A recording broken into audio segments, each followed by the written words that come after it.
لله رب العالمين والصلاة والسلام على رسوله الكريم وعلى آله وأصحابه أجمعين إلى يوم الدين. أما بعد، إن خير الحديث كتاب الله وخير الهدي هدي محمد صلى الله عليه وسلم وشر الأمور محدثاتها وكل محدثة بدعة وكل بدعة ضلالة وكل ضلالة في النار أو كما قال عليه الصلاة والسلام. رب اشرح لي صدري ويسر لي أمري واحلل عقدة من لساني يفقهوا قولي. رب يسر ولا تعسر وتمم بالخير. تمام تعریف اللہ رب العزت کے لیے ہے. درود و سلام ہو حضرت محمد صلی اللہ علیہ وسلم پر. حاضرین محترم، مسلمان بالخصوص ہندوستانی مسلمان ہمیشہ کسی نہ کسی نئے مسئلے سے دوچار رہتا ہے. کبھی لو جہاد، کبھی گو کشی، کبھی مسجد کا مسئلہ، کبھی زندہ جلا دینے کا مسئلہ، کبھی مسلم پرسنل لا میں مداخلت کا مسئلہ. اس طرح سے وقتاً فوقتاً اس کے سامنے بڑے مسائل آتے رہتے ہیں. اور اس وقت جو بالکل کرنٹ مسئلہ ہے وہ طلاق بل کا مسئلہ ہے. طلاق بل کو ہندوستانی حکومت نے مسلم عورتوں کی خیر خواہی کے نام پر ان کی بہتری کے لیے ہمارے سامنے یا ملک کے سامنے پیش کیا ہے، جیسا کہ اس نے کہا ہے. مسلمانوں کو اس سے قطع نظر کہ کس نے کیا کیا ہے اور وہ کام اس کو کرنا چاہیے تھا یا نہیں چاہیے تھا، ہم کو ذرا ایک نئے نظریے سے، نئے تناظر میں دیکھنے کی ضرورت ہے. یہ دین اللہ کا دین ہے اور اللہ تعالیٰ کا دین بالکل فطری دین ہے، انسانوں کی فلاح و بہبود کے لیے ہے. اس کو یا اس کے کسی بھی مسئلے سے کسی دوسرے کو کیا تعلق ہو سکتا ہے؟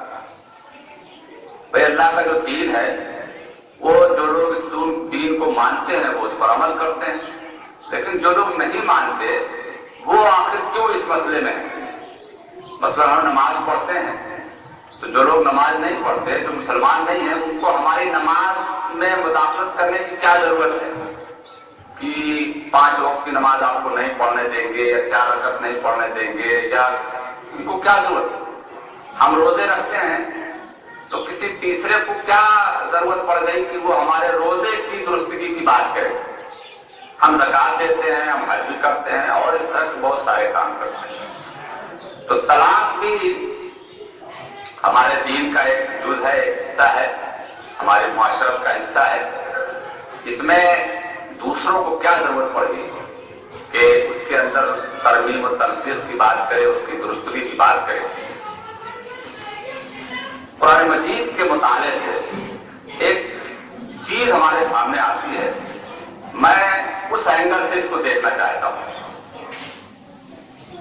قرآن مجید یہ بتاتا ہے کہ اللہ تعالیٰ کے نیک بندے جب سرکش ہو جاتے ہیں، جب سرکشی پر اتر آتے ہیں، تو اللہ تعالیٰ اپنے سرکش بندوں سے ان کا علاج کرواتا ہے.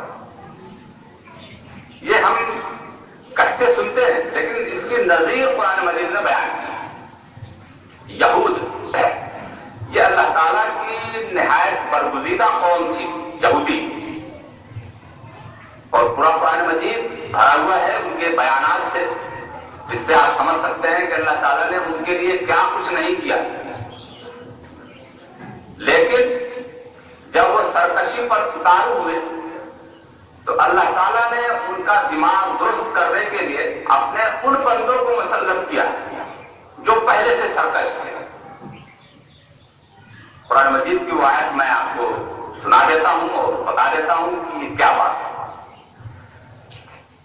سورہ اسراء، اس کے اندر یہ بات کہی گئی ہے کہ وَقَضَيْنَا إِلَىٰ بَنِي إِسْرَائِيلَ فِي الْكِتَابِ، ہم نے اپنی کتاب میں بنی اسرائیل کے لیے، بنی اسرائیل سے مراد یا یہودیوں کے لیے یہ لکھ دیا تھا، یہ طے کر دیا تھا، یہ فیصلہ کر دیا تھا، یہ بیان کر دیا تھا کہ لَتُفْسِدُنَّ فِي الْأَرْضِ مَرَّتَيْنِ، کہ تم زمین میں 2 مرتبہ فساد پھیلاؤ گے، تم زمین میں 2 مرتبہ فساد پھیلاؤ گے،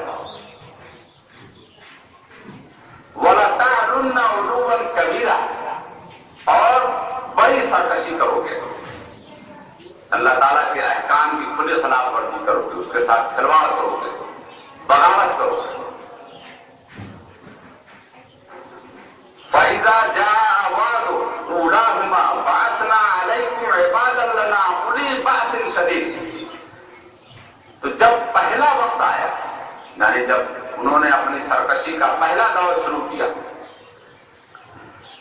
تو اللہ تعالیٰ کہہ رہے ہیں کہ ہم نے ان پر اپنے ایسے بندوں کو بھیجا، باسنا علیکم، باسا مبعوث کرنا، بھیجنا، اللہ تعالیٰ نبیوں کو مبعوث فرماتے ہیں، وہی لفظ کہ ہم نے ان پر بھیجا عبادت لنا، اپنے ان بندوں کو، اولی بأس شدید، جو بڑی سختی والے تھے، بڑے خوخار قسم کے تھے، فجاسوا خلال الدیار وکان وعدا مفعولا، تو انہوں نے ان کی یہ گت کی کہ ان کو ان کے گھروں میں رہنے نہیں دیا، مار مار کر کے ان کو ان کے گھروں سے نکالا، کہ ان کو نکلوایا پٹوایا اللہ تعالیٰ نے اپنے نیک بندوں، وہ بنی اسرائیل جن پر اللہ کی نعمتیں نازل ہو رہی تھی، جن کے سامنے اللہ کی کتاب تھی، لیکن ان کی سرکشی پر اللہ تعالیٰ نے یہ کیا۔ تو پہلی مرتبہ آشوریوں اور عراقیوں نے ان کے اوپر حملہ کیا اور ان کو خوب قاعدے سے مارا۔ ثم رددنا لكم الكرة، پھر اللہ تعالیٰ نے ان کو دوبارہ درست ہونے کا، اصلاح کر لینے کا موقع دیا۔ تو وہی کہہ رہے ہیں اللہ تعالیٰ کہ ثم رددنا لكم الكرة عليهم وأمددناكم بأموال وبنين، کہ جب انہوں نے اپنی اصلاح کر لی، اپنے کو درست کر لیا، تو پھر اللہ تعالیٰ کی مدد ان کے ساتھ پھر شامل حال ہو گئی، مال اور اولاد میں ان کو خوب برکت دی، وَجَعَلْنَاكُمْ أَكْثَرَ نَفِيرًا، اور ان کی تعداد کو بڑھا دی، یعنی جتنا وہ مار کر ختم کیے تھے اس سے زیادہ اللہ تعالیٰ نے ان کی اولاد کو برکت دی اور پھر وہ بڑھ گئے۔ پھر اللہ تعالیٰ کہہ رہے ہیں کہ ان احسنتم احسنتم لانفسکم، کیونکہ تم جب بھی کچھ اچھا کرو گے تو تمہارے اپنے لیے ہی اچھا ہوگا، جو بھی نیکی اور خیر اور بھلائی تم کرو گے اس کا نتیجہ تمہارے لیے ہی بہتر ہوگا۔ جب انہوں نے اپنے کو درست کر دیا، دماغ درست ہوا، پھر اللہ تعالیٰ نے ان کے ساتھ معاملہ درست کر دیا۔ وَإِنْ أَسَأْتُمْ فَلَا، اور اگر کچھ برا کرو گے تو بھی اس کا برا انجام تمہارے اوپر پڑے گا۔ پھر اس کے بعد دوسرا وقت ہے فَإِذَا جَاءَ وَعْدُ الْآخِرَةِ، جب دوسرا موقع آیا، یعنی پہلے پٹوایا، پھر جب وہ صحیح ہوئے، کچھ دن زندگی چلی، پھر وہ بغاوت اور سرکشی پر اتر آئے، تو پھر دوسرا موقع آیا، وہی بیان ہو رہا ہے لِيَسُوءُوا وُجُوهَكُمْ وَلِيَدْخُلُوا الْمَسْجِدَ كَمَا دَخَلُوهُ أَوَّلَ مَرَّةٍ، تو اللہ تعالیٰ نے ان پر ایسے تندخو، ایسے سخت گیر لوگوں کو مسلط کیا، اس بار رومیوں کو اللہ تعالیٰ نے بھیجا، یعنی ایک دشمن جو پہلے سے ہی سرکش ہے، اس کو اللہ تعالیٰ اپنے ان بندوں پر بھیج رہا ہے جو سرکشی پر اب اتارو ہوئے ہیں، اور یہ اللہ کی اسکیم کا حصہ ہے، اور اللہ اس کو بتا رہے ہیں کہ ہم نے یہ کیا ہے، تو روز تو نہیں بتائیں گے نا کہ ہم نے جو ہے اس حکومت کو اسی لیے بھیجا ہے کہ تمہارا دماغ درست کرے، یہ بات روز نہیں بتائی گئی، ایک جگہ بتا دیا گیا، اس کی روشنی میں اپنے کو درست رکھو،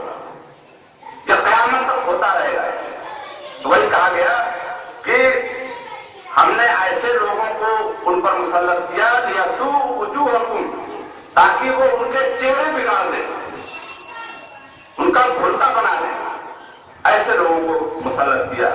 وَلِيَدْخُلُوا الْمَسْجِدَ، اور مسجد میں داخل ہو جائیں۔ اللہ تعالیٰ بھیجا ہے اپنے بندوں کو، وہ آگے کیا کر رہے؟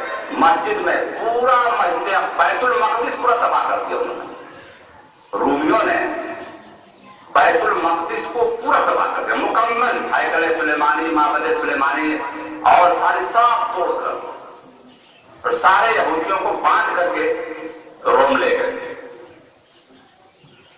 اول مرہ کما دخلوہ اول مرہ، جیسے کہ پہلی مرتبہ داخل ہوئے تھے اسی طرح سے دوسری مرتبہ بھی ہم نے ان کو داخل کرایا۔ اب آپ یہ نہ سمجھیں کہ اللہ تعالیٰ کی مسجد ہے تو اللہ تعالیٰ کیوں اس کو توڑوائے گا، یہ اللہ تعالیٰ کا دین ہے تو کیوں اس پہ دوسرے لوگوں کو مداخلت کرنے کا حق دے گا۔ اس آیت کی روشنی میں ہم اچھی طرح سے سمجھ سکتے ہیں طلاق کا مسئلہ۔ جس مسئلے پر ہماری حکومت نے طلاق بنایا ہے وہ مسئلہ یہ ہے کہ بیک وقت اگر کسی نے 3 طلاق دی بیک وقت، اور ایسی طلاق دی جس کے بعد رجوع نہ ہو، رجوع کرنے کا حق نہ مل سکے، تو ایسی طلاق دینے والے کو 3 سال قید کی سزا دی جائے گی۔ یہ بل پارلیمنٹ سے بھی پاس ہو گیا کل، یعنی اس کو پاس ہونا ہے۔ پوری پارلیمنٹ جو مسلمانوں کے ہمدرد بھی تھے انہوں نے بھی بڑے احترام کے ساتھ اس کی حمایت میں ووٹ دے دیا، کسی نے مخالفت نہیں کی۔ یہاں سے اللہ تعالیٰ کا قانون سمجھ میں آتا ہے اس آیت کی روشنی میں کہ کم کم مسلمانوں کا دم بھرنے کے لیے، جھوٹی چاپلوسی کے لیے یا ووٹ کے لیے کم سے کم کچھ تو کہتے کہ نہیں نہیں نہیں نہیں، لیکن سب نے کچھ نہیں۔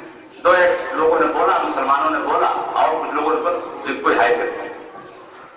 تو یہ اللہ تعالیٰ نے اپنے نیک بندوں کے ساتھ کیا جب وہ سرکشی پر اترا ہے۔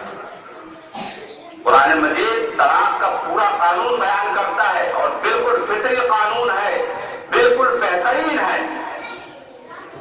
لیکن ہمارے معاشرے میں اس طلاق کے قانون کو بالکل غلط طریقے سے نافذ کیا ہوا ہے، اس کی تائید ہوتی ہے، اس کے حق میں باتیں کی جاتی ہیں۔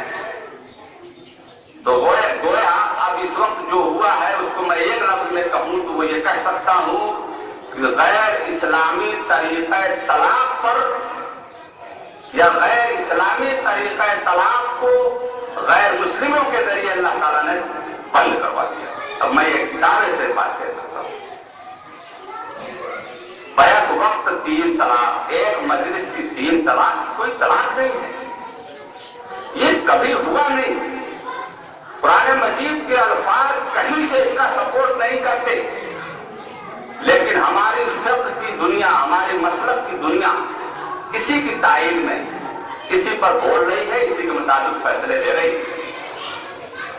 زمین اور آسمان کا فرق ہے ہماری مسلک کی دنیا میں۔ ایک مسلک بیک وقت ایک ساتھ دی گئی 3 طلاق کو رشتے کو ختم کرنے والا مانتا ہے، اور ایک مسلک رشتے کو ختم کرنے والا نہیں مانتا ہے۔ یہ 19 اور 20 کا فرق نہیں ہے، یہ زمین اور آسمان کا فرق ہے۔ یہ دونوں فرق کیسے درست ہو سکتے ہیں، اس پر ہمیں سنجیدگی سے غور کرنا چاہیے تھا اسی وقت جب مسئلہ شروع ہوا تھا، یا آج بھی جب یہ مسئلہ اٹھتا ہے۔ لیکن مسلک کی محبت میں، اپنی فقہ کی محبت میں کسی کو یہ توفیق نہیں ہوئی کہ قرآن مجید کا گہرائی کے ساتھ مطالعہ کرتا ہے۔ یہ ٹیکسٹ ہے، یہ متن ہے، اس کی روشنی میں آپ سب کو سمجھنے کی کوشش کریں۔ اسی آیت کے بعد اللہ تعالیٰ کہتا ہے قرآن مجید ہی میں کہ ان ھذا القرآن یہدی للتی ہی اقوم، یہ قرآن وہ کتاب ہے جو بالکل سیدھے راستے کی رہنمائی کرتا ہے۔ لیکن اس سے ہم نے کہاں رہنمائی؟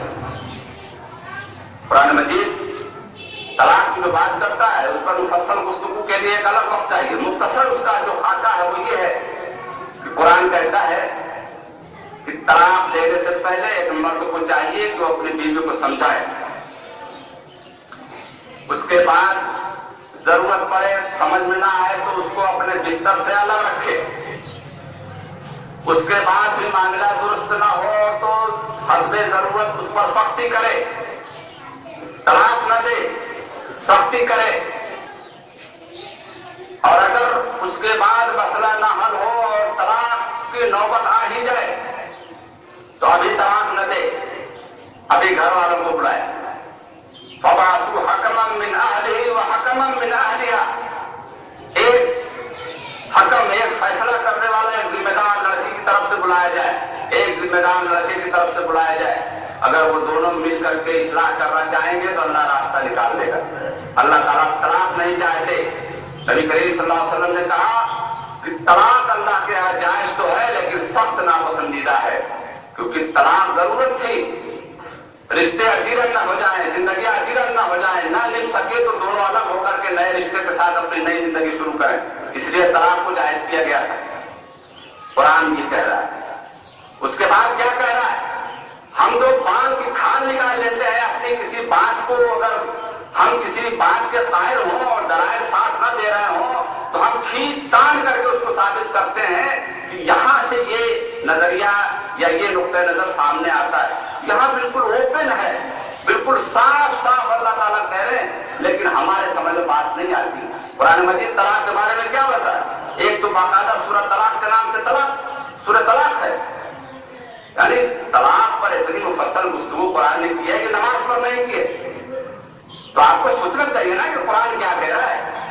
ہم کیوں یہ بات کہتے ہیں کہ یہ غلط ہے، مثالیں دیتے ہیں کہ بھائی بیک وقت 3 طلاق دیں گے، 3 ہی ماری جائے گی، کسی کو 3 گولی مار دو تو لگے گی نا، ارے لگے گی ٹھیک ہے، جان کتنی نکل رہی ہے، 3 نکل رہی ہے کہ 1 نکل رہی ہے؟ بھائی مثال دو تو مثال لو، کسی ایک شخص کو آپ 1 گولی مارے مر جائے، اس کے بعد 3 گولی مارے چاہے 300 مارے، 3 جان نکلے گی اس سے؟ قرآن مجید 3 مرتبہ طلاق کی بات کرتا ہے، 3 گولی 3 اثر کی بات نہیں کرتا۔ تو سورہ طلاق میں جو بات کہی گئی ہے اس کو آپ دیکھ لیں، یا ایھا النبی اذا طلقتم النساء فطلقوهن لعدتهن، اے نبی جب تم لوگ یعنی امت مسلمہ قرآن مجید کے ماننے والے، جب تم لوگ طلاق دو تو اپنی بیوی کو ایسی طلاق دو کہ وہ عدت گزار سکے، عدت کے لیے طلاق دو۔ اب آپ یہ کہیں گے کہ بھائی 3 طلاق پڑ جائے گی تبھی تو عدت گزارے گی، آگے سنیے 3 طلاق کہاں ہے؟ اللہ تعالیٰ کے فرما رہے ہیں وَأَحْصُرْ عِدَّةَ، عدت کے لیے طلاق دو اور طلاق کی گنتی کرو، کون کرے گا؟ شوہر کرے گا۔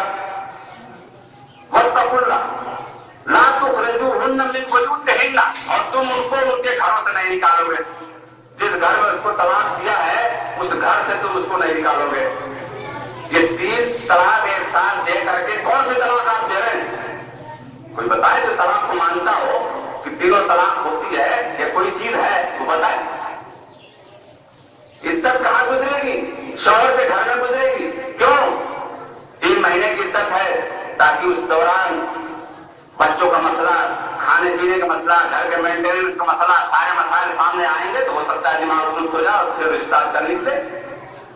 اور اس عورت سے کہا جا رہا ہے وَلَا يُخْرِجْنَ، اور وہ خود بھی نہ نکلے، نہ شوہر نکالے اور نہ وہ غصے میں جائے کہ مجھ کو طلاق دیا میں یہاں نہیں رہوں۔ گویا وہاں اسی گھر میں رہنا فرض ہے، قرآن کا یہ حکم ہے تو یہ فرض ہے۔ ہم کہاں ایسی طلاق کہہ دیتے ہیں؟ ہم تو کہتے ہیں طلاق ہو گئی، حلالت ہو۔ قرآن مجید کہیں سے سپورٹ نہیں کرتا ہے، کہیں سے نہیں کرتا۔ جھوٹے ہیں وہ لوگ جو اس طرح کی بات کرتے ہیں کہ یہ طلاق ثابت ہے، قطعی ثابت نہیں ہے، نہ قرآن کے الفاظ نہ احادیث کے واقعات۔ احادیث میں تو کچھ واقعات جو غلط طریقے سے جن لوگوں نے طلاق دی ہے کچھ کیسز حضور کے پاس آئے، اس کے کچھ فیصلے دیے، ورنہ طلاق کا پورا قانون قرآن نے بیان کر دیا، پورا قانون، کہیں سے کوئی سپورٹ۔ قرآن مجید کا جو طلاق قانون ہے وہ یہ ہے کہ شوہر کو طلاق دینا ہو تو وہ طلاق دے دے، آج جب وہ دے گا تو وہ اس کی پہلی مرتبہ کی طلاق ہوگی۔ اس کا طریقہ یہ ہے کہ اس کو کہتے ہیں میں نے تجھ کو طلاق دیا۔ اب یہ کہ طلاق 300 طلاق 500 طلاق ہے، فالتو چیز ہے۔ ایک آدمی 1 گولی سے مر گیا، اس کو 3 گولی مارا، 300 فالتو ہے،